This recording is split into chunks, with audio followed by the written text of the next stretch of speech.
This is Judge Joe Brown, and we're listening to We All Be News. News-free Dixie for the 21st century.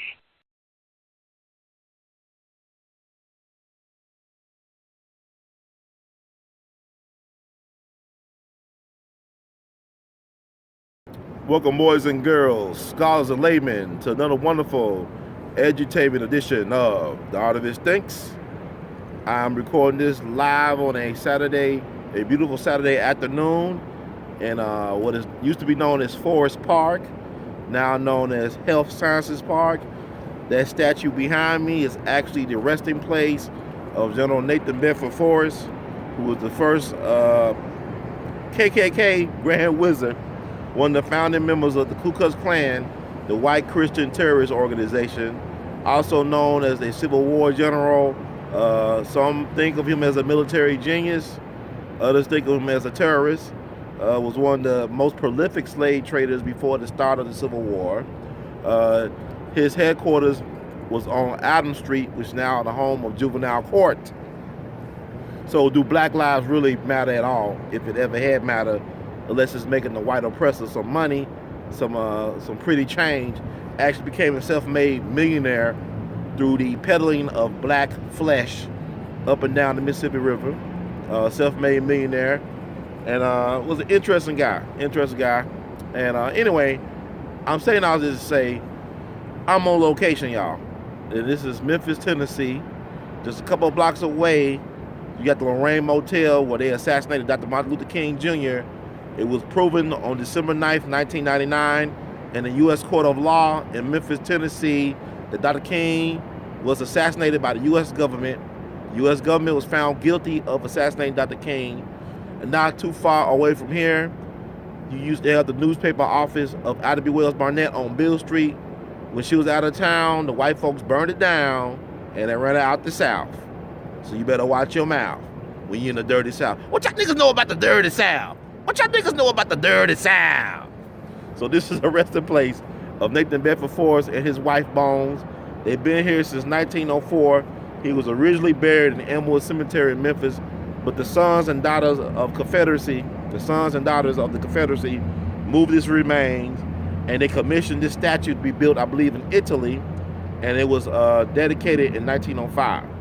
So we are at one of the symbols of white supremacy, one of the epicenters of white supremacy, racism at its finest. You got anywhere from hundreds to thousands of white folks throughout the country, even around the world, that come here to Nathan Bedford Forrest Park the Sunday before General Nathan Bedford Forrest's birthday.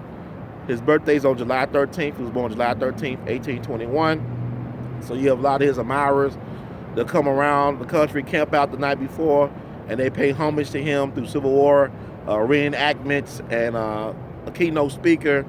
And also they eat, I kid you not, watermelon and ice water. They offered me some, but I turned it down for whatever reason. I love water and watermelon, but you know, I learned from my other heroes, Jimmy Lonsford, you gotta be careful who you eat your food from, who fix your food, but that's another story. But I'm just saying you a background, let you know what this thing's all about. We're in an 80% black city, Memphis. It's a chocolate city, but the black citizens paid for the upkeep on this statue and the remains therein underneath the statue.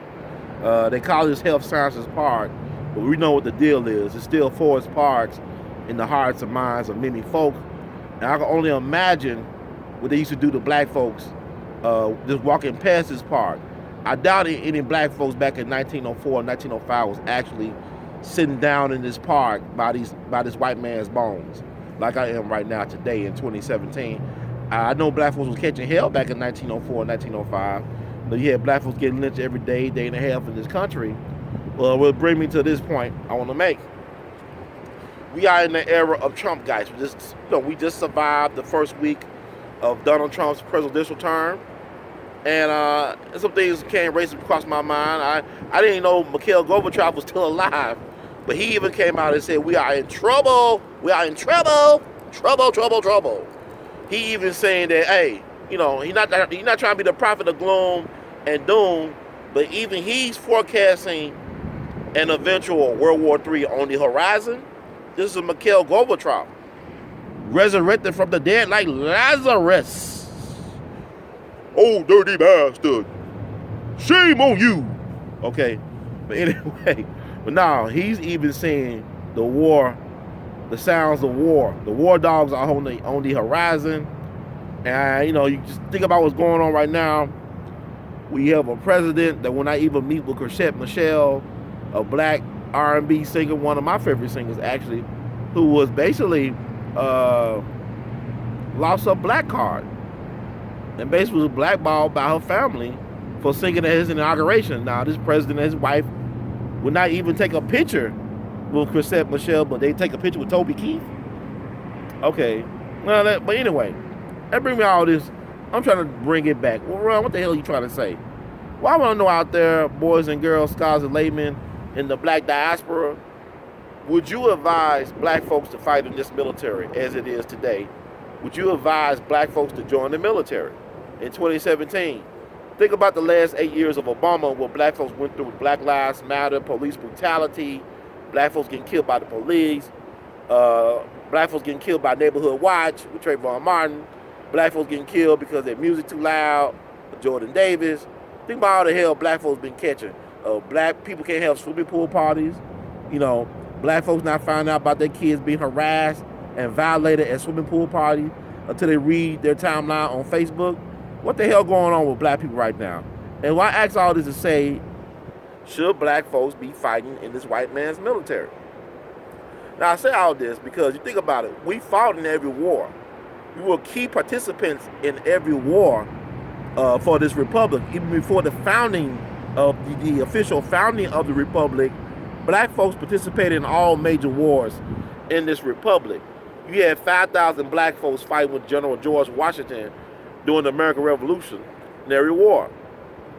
It was a black man, a double spy named James Armistead Lafayette, who actually won the war for the colonies, for the the rebels. He won it because he provided very important and vital logistical information to George Washington's camp, and he was the manservant of the celebrated General Lafayette from France. So you had black folks, even the first person to die for the cause was a black man, Crispus Attucks, up in Boston during the Boston Massacre. So you always have black folks sacrificing for a country or a republic or for a people, white people that do, but they don't give us the love back. You know, you think about the Civil War. The Civil War was won because of black folks' participation in the Union Army turned the tide of the war. If you go to World War I, the Harlem Hellfighters, the most decorated unit from America, who was disowned by the American government. They were the New York Guard National 15th, but they were claimed by the French, and they were rechristened the 369th Regiment or Infantry. They was, they won all these, the Francis Medal of Honor, I think the Croix de Guerre. They was the first to cross the River Rhine, and you also had somebody like James Reese Europe, who was the band leader of the Harlem Hellfighters, jazz man, who introduced the phenomenon known as jazz to Europe. And his last name was Europe. You just recently had Sergeant William Henry Johnson was awarded a Medal of Honor posthumously, and he caught hell coming back home from the war. The man basically died of a broken heart. You can think about all the stories of Henry O. Flipper being the first black graduate of West Point, how they framed him and destroyed his life and military career. And he was pardoned posthumously by, I think, President Bill Clinton back in the 90s. But what the hell he do wrong? Is the sin in my skin? Oh, what did I do to be so black and blue? He didn't do nothing but be a black man, but he was in the white man's army. So I can have all these stories. Even think about the architect of the Brown v. Board decision, the mentor to Thurgood Marshall, Charles Hamilton Houston, Ivy League guy, a black officer in Uncle Sam's army during World War I. He was almost lynched by these white doughboys, white soldiers from America. Almost lynch him in France. Lynch him in France in full uniform because him and his partners was attracting the attention of them young PYT French girls, the pretty young things, French girls. They say, we want to see those monkey tails they got underneath their uniforms. Underneath your clothes. But anyway, I'm just telling you these things. Look at the Houston race riot of 1917. When you had black soldiers, basically they refused to bow down. They rolled. They basically shot up Houston for police officers disrespecting one of their comrades. Because this black soldier came to the aid of a sister who was beaten up real bad, and the police officers ended up beating him up and arrested him. And so his comrades came on down the H-Town. They chopped and screwed that son of a bitch up, you know, and they ended up getting in trouble. One of the largest court trials in American history. You had dozens of black soldiers end up getting hanged by Uncle Sam in this big park down in Houston. You can look all this up. Take a look. It's all online. But I'm saying all this to say, I'm just pointing out all these different stories and incidents over the years of black soldiers being mistreated while in uniform. You think about a brother named Isaac, I think Woodard in South Carolina. He was blinded by a sheriff on purpose. This guy was in full uniform, coming home from World War II, trying to see his family, and he was blinded by a sheriff in South Carolina for life while he was in uniform. And this caught the attention of Harry Truman, the president of the time, and also the acclaimed actor and director Orson Welles, who had a radio show. They talked about this, and the NAACP ended up giving him a lifetime pension. He received a lifetime pension from the NAACP. This is Isaac Woodard. But there's a couple of stories like this with soldiers. I mean, like, you go back to the 40s once again, you had somebody like MZ Moore, the famous Mississippi Delta civil rights freedom fighter. He had the right to the State Department, I believe, because they kept on finding black soldiers in full uniform lynched and killed and murdered in the waterways of the Mississippi Delta. They kept on finding all these black soldiers in full uniform and murdered, lynched in the waterways of the Mississippi Delta in Mississippi. So once he wrote that letter, I guess everything stopped for whatever reason, but all this stuff could be found. Like I said, take a look. It's all online. So I say all this to say, why do black folks fight everybody's wars and battles except for our own? How can you justify fighting for a country that won't fight for you still in 2017? Does it not bother you that you can go over to a country that you can't even pronounce or find on the map and get all messed up mentally, physically, and spiritually, and come back home, and that same so-called enemy can come over here, get a line of credit from a bank that won't give you a line of credit, open up a store or a business or whatever in your neighborhood, and make money off of you? Think about what I just said.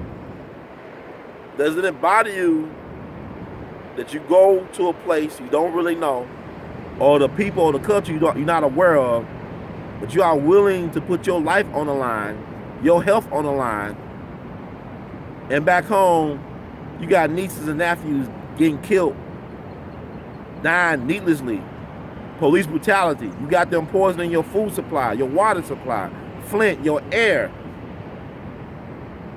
Doing all these things to undermine you, miseducate you, misdirect you.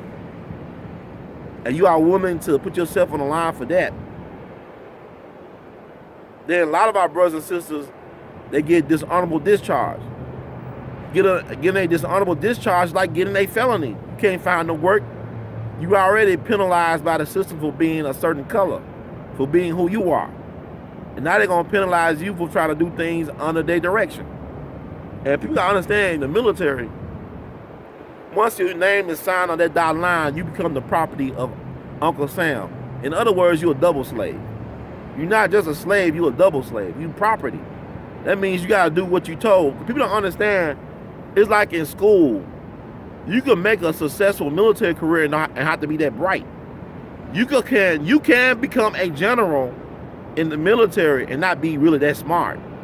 It's like you can make straight A's in school and not really be that smart. It's just all about doing what you're told. submitting to an authority, a higher power, a so-called higher power than you. Don't ask, don't tell. See, hear, speak no evil.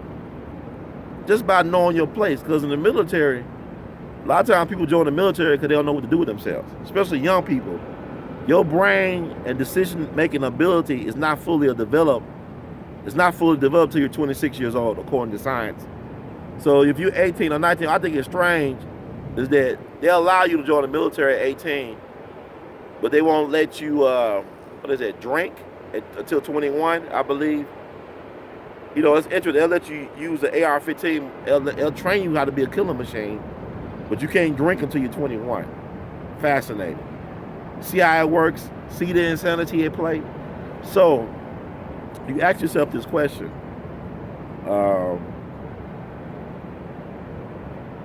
When you sign your name on the dotted line, like I said, you become property of Uncle Sam.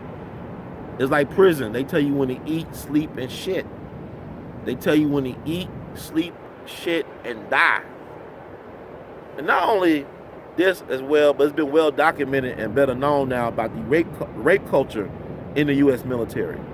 For example, they said one out of every 3 females in the military gets raped or sexually assaulted.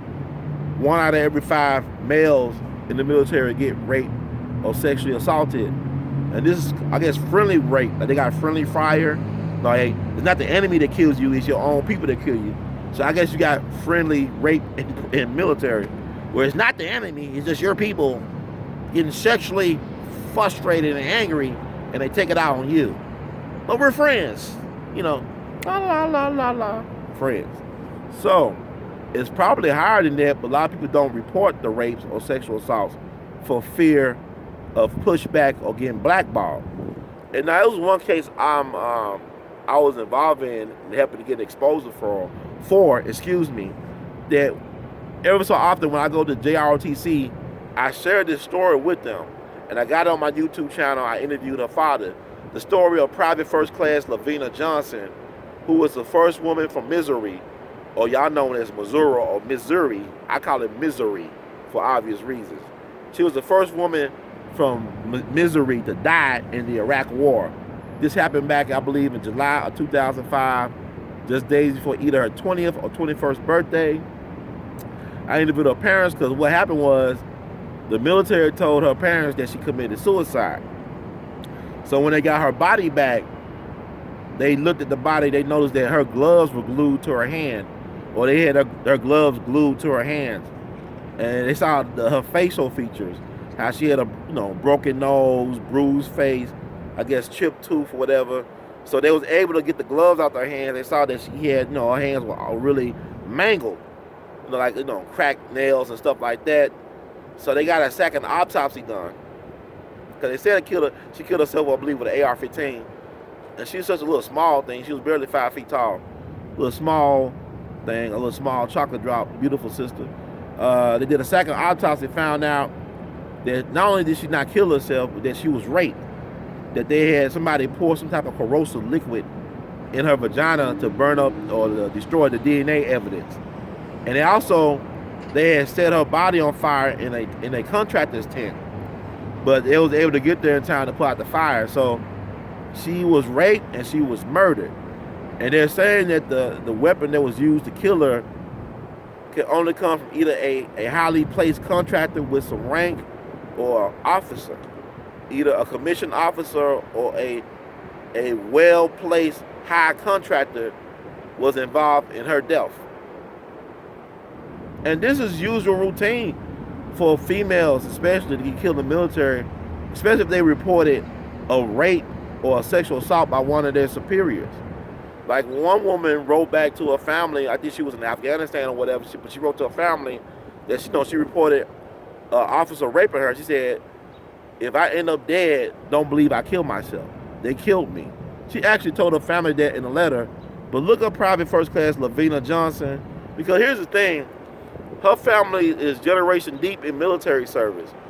And her father was a military, I believe, psychiatrist or psychologist for almost 30 years.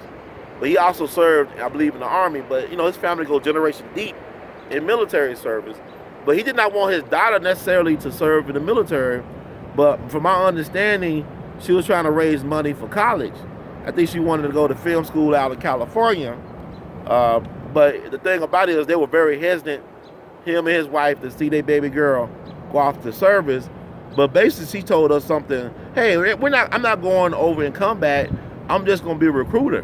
But like, remember what I said, once you sign your name on the dotted line, you are property of Uncle Sam. They could do whatever they want to with you. They could experiment on you, they could do anything. I remember I talked to the late great Johnny Ace, the great blues singer, unsung blues R&B singer, probably the first rock and roll star of the 1950s. I talked to his brother. I remember like when I talked to his brother on the phone, St. Clair, he told me, I'm half a man. I'm half a man. I said, you sound like a man to me, but when I went to see him, he actually was half a man. He was missing the lower half of his body. And the reason why that was because he was what they call a A-bomb veteran. He was a survivor of the early testing of the A-bomb. You know, they had did a thing back in the 50s during the Korean War where they were testing the A-bomb out in the desert, out in Vegas, out in Nevada, out of, Vegas, outside of Las Vegas, in Nevada desert, I think California desert.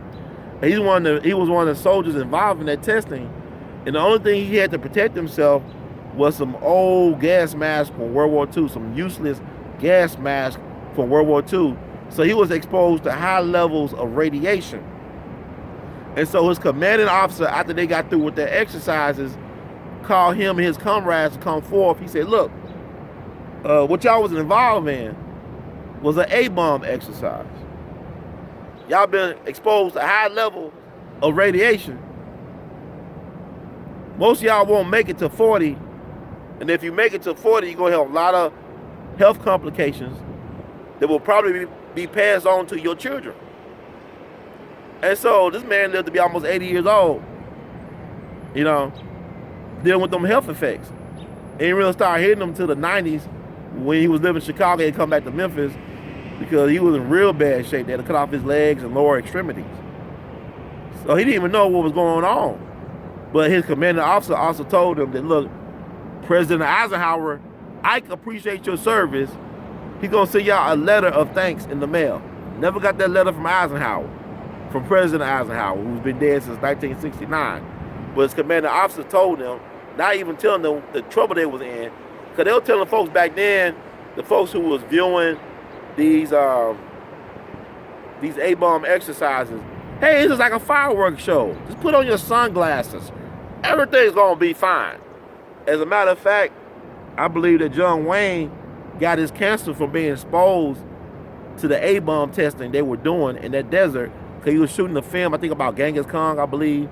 And a lot of people involved in that film that he shot, including John Wayne, got some type of form of aggressive cancer. So look all that up, family. Take a look. It's all online. But even go to the Vietnam War with the Agent Orange. I met folks, veterans and their families, who have been affected genetically. They pass on the effects to their generations. So you got a killing machine. This system is a killing machine that not only kills one person, but it affects their bloodline. It destroys bloodlines. All this type of stuff. It's crazy. Even the Persian Gulf syndrome disease from the first Persian Gulf War. So every war is hell. War is a form of population control. It's kind of like a late-term abortion, to be honest with you. The elites love war. The elites love war because it's a form of population control and because it generates wealth. Wars are not fight for freedom. They are fight for control. They fight wars for control of other folks' resources, which is very interesting. Like you look at World War I, the DuPont family benefited immensely from World War I. Look at the Vietnam War. The helicopter industry benefited immensely from the Vietnam War. Look at all these wars. These wars are fought for money and wealth and resources. Never fought for what people think like freedom and justice and liberation. All wars, or most wars, I say most of them, are fought on lies. You think about the Spanish-American War, where they said the Spanish blew up the USS Maine, when in actuality, it was friendly fire. It was us, the U.S., that actually contributed to that tragedy. But the media, the fake news at the time, the yellow journalism, William Randolph Hearst, his media empire, this is for Fox News. This is before Roger Ailes and Fox News and CNN. He was the master of fake news. He said that the Spanish did it. The Spanish blew up the USS Maine. Remember the Maine. Remember 9/11. Remember this and that. Even go back to 1964 with the Gulf of Tonkin incident that escalated U.S. involvement in the Vietnam War. The Gulf of Tonkin incident never happened. But that was used and was hyped up by the fake news. You know, all the media is really controlled by the intelligence community and the Pentagon. Hollywood is controlled by the Pentagon. News media is controlled by the CIA. This has been well documented. Do your research. Take a look. It's all online. So, I'm getting all back to say war. Get down, y'all. What is it good for? Absolutely making money for the 1%. So, y'all education here, because the biggest supporter of Adolf Hitler was wealthy white businessman. Ford Motor Company made vehicles for Adolf Hitler. I shit you not. Some sources even said that Adolf Hitler kept a large portrait of Henry Ford in his office. You know, so Henry Ford, you know, he not only made stuff for America, he also made stuff for Nazi Germany, and this is well documented. So, I'm saying all to say, why are you fighting for a country that doesn't fight for you? If a president can't do for you. Like I said, it's fascinating, black people. This is something you got to ask yourself. Once again, I want to know out there, should black folks be joining the military right now? Considering what's going on with black folk. Why is it so easy for us to protect everybody else's interests but not really protect our own? Like, Black Wall Street would not have happened if black folks protected their interests. If we militarized, you know, ourselves to protect our interests. You know, we always trying to group ourselves with everybody else. We're not people of color. We're black folks. We are the descendants of enslaved Africans. We are a special group like the Native Americans and even the LGBTQ people now. We deserve special treatment. So we got to remember that. And we keep on underestimating our power. People keep on saying, you can't get reparations, you can't get this and that. But yet, you could get diabetes and high blood pressure from dealing with white supremacy, racism, and y'all accept that as fact. They tell y'all that shit is hereditary, y'all accept that shit. But you can't accept your reparations as being your birthright, as being hereditary, as being your rightful inheritance. Come on now, speak to me, people. You had the Buffalo Soldiers doing the bidding of white supremacy, racism. When Bobby Dick Gregory was asked by Bob Marley to perform as his opening act when he came to the Northeast, I believe Cambridge or Boston, Harvard, Bobby refused at first because Bob said, "What's wrong, man? What's wrong? You don't like Bob Marley, man? You don't like the Marley, man?" But the reason why Dick Gregory said he turned him down at first was because how a person as talented, as smart as you are, how in the hell can you make a song about the Buffalo Soldiers? Did you know what the Buffalo Soldiers represented? So Bob Marley thought about it. He said, "Oh, okay, I recognize my mistake." So I like the song Buffalo Soldier, but who was the Buffalo Soldiers working in service for? Was they working in service for their own liberation? No, they was in servitude to the white man and the white man's army and his manifest destiny. So they helped perpetuate a genocide against Native people. Now, I can't say I blame my brothers and sisters for doing what they do, but this is where you end up. Like I'm telling you right again, how can you justify fighting for a organization, for a system, for a corporation that does not fight for you black people? I'm just curious right now. You say you need a job. A job is a violation of the universe. What you need is to reconnect with being a universal people, being a chosen people. Get favor instead of a job. Would you rather have favor than a job? Just because you have a job does not mean you're going to pay your bills. And you always paying the price. You know, a lot of folks, they join the military because they can't find work, but you willing to kill somebody else so you get a paycheck? You willing to kill innocents? Because war is hell. Like Colin Powell said years ago, war is when you call off civilization. War is when you call off civilization. Like this person behind me, He's a recognized military genius, whatever, but he was a savage. He was a terrorist. He was a homicidal maniac. This man, what he did at Fort Pillow and what he did to black lives through the slave trade should not get a pass, regardless of what the era is or what the times are. My people perish because of lack of knowledge. In a city that's 80% black, you'd be surprised how many folks are not aware of the significance of this equestrian statue and where I'm sitting down talking to you all right now. You got black folks not even aware that the first Grand Wizard of the Klan is buried on one of their busiest streets in their city. Memphis' title is the city of good abode. Memphis is fascinating. But I say all this to say, once again, black folks, is it worth fighting for a country that won't fight for you? Is it worth it? If you like what you heard, please spread the word from Mr. Heard. Please subscribe. Please donate to the cause. Because I'm trying to help inform y'all, because we need an alt-black media. We need a dedicated alt-black media that doesn't care about doing things as business as usual. Right now I'm living life out of tune. I'm gonna do a show, I'll do a commentary about living life out of tune. A lot of y'all don't understand. If you are in tune with an insane system, you are a damn fool. If you are in tune with an insane system, you are a damn fool. I am part of the creatively maladjusted. I am proudly creatively maladjusted. I refuse to be well adjusted to this bullshit right here. I refuse it. I refuse to curse my future seeds with being adjusted and submitting to this bullshit right here. By any means necessary, black folks. Fight for your manhood. Protect your womanhood by any means necessary. Because it's not worth it. These nigga trinkets is not worth it.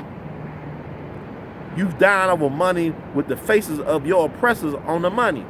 You are willing to die for your oppressor by any means necessary. Why don't you fight for yourself by any means necessary?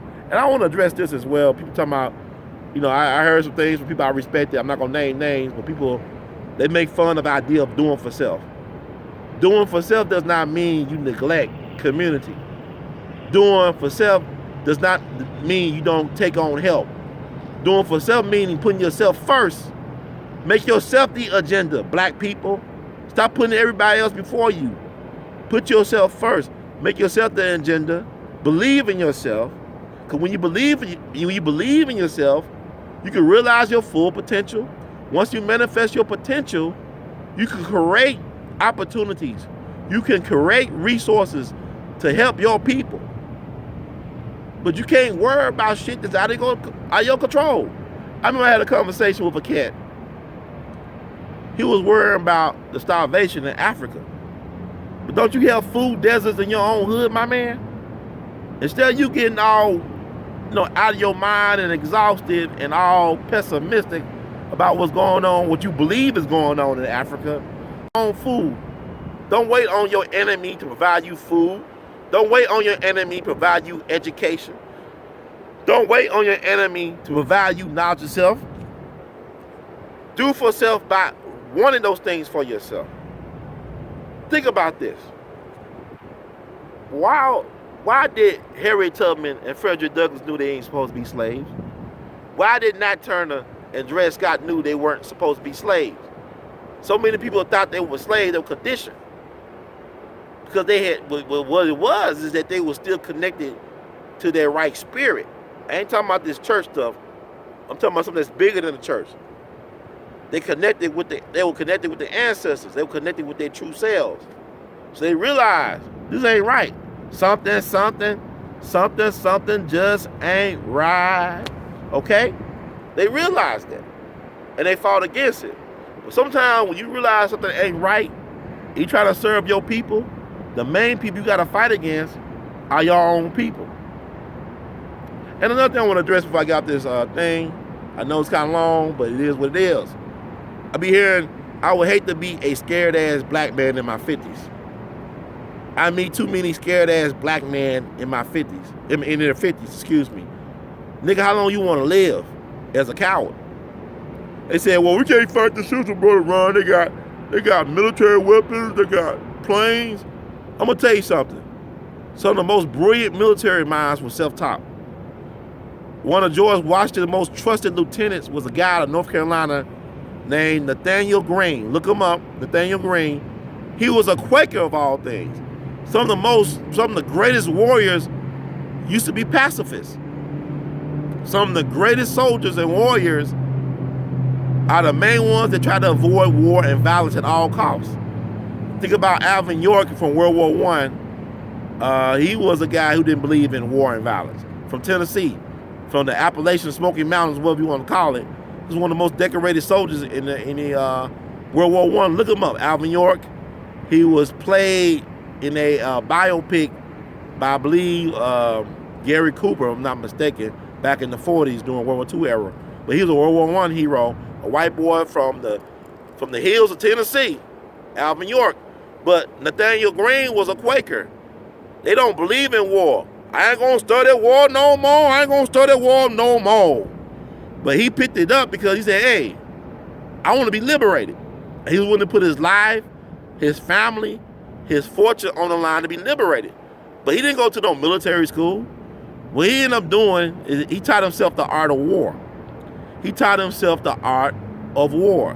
He read books about the art of war. He was so successful in utilizing military science in his own way that he was able to drive out the British. He drove British General Cornwallis out of the Carolinas. South and North Carolina were part of the original 13 colonies. A lot of y'all don't understand that or need to understand that. That's why so much shit is popping out, because there was a powerful center of finance back in the day, and they are still a powerful center of finance with the Bank of America headquartered in Charlotte. So what I'm saying out to say is that stop making excuses for being a coward. Die on your feet or live on your knees. It's your choice. The ghetto or gold mine. The choice is yours, baby. So with that said, thank you all for listening. Please feel free to subscribe. Like what you heard, please spread the word from Mr. Heard. In the words of the great Duke Ellington, we love you madly. Keep producing and pushing. Don't only fight the power, be the power. Because we all be in it to win it. Blessings.